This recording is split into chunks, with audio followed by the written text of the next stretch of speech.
$1 million swindle. That's the new federal allegation against former Des Moines sports radio talk show host Marty Tirrell, known to many as the Mouth of the Midwest. The longtime media personality is charged with defrauding 8 people out of $1.5 million in deals involving sports tickets. KCCI senior reporter Todd Magel is live at the federal courthouse downtown tonight, where Tirrell appeared this afternoon.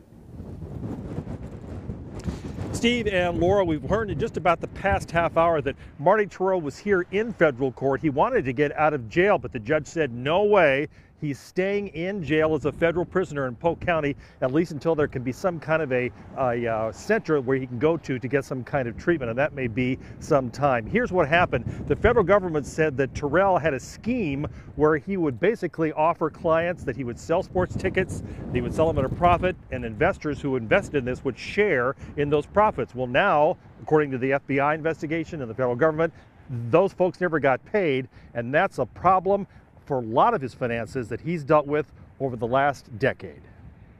The kids play basketball year-round as it is. Marty Tirrell called himself the Mouth of the Midwest, a longtime radio talk show host and sports announcer, but now his mouth and the business promises he made could send him to federal prison. He kind of got in over his head and was not able to meet his obligations. Attorney Peter Ralvis represents Toyota of Des Moines and its owner, the Gabus family. Tirrell owes them more than $100,000 after several sports-related deals went south.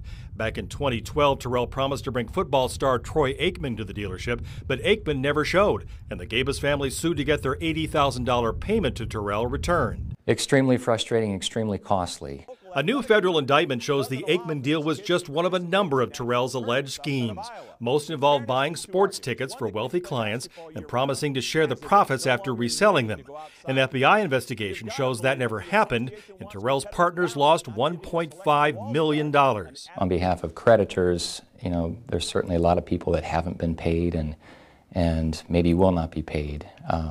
So maybe this will be the end of the Marty Tirrell saga. Or will it? Tirrell called himself a cockroach in a 2014 newspaper interview. The people he's accused of defrauding won't argue with that. That's not a bad description. I don't want to speak negatively of Mr. Tirrell, but he always does seem to come back.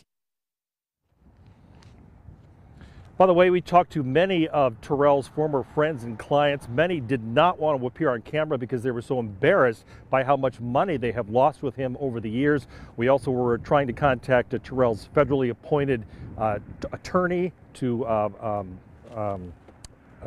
represent him, but he has not returned our calls. We're live downtown at the federal courthouse. Todd Magel, KCCI 8 News, Iowa's news leader.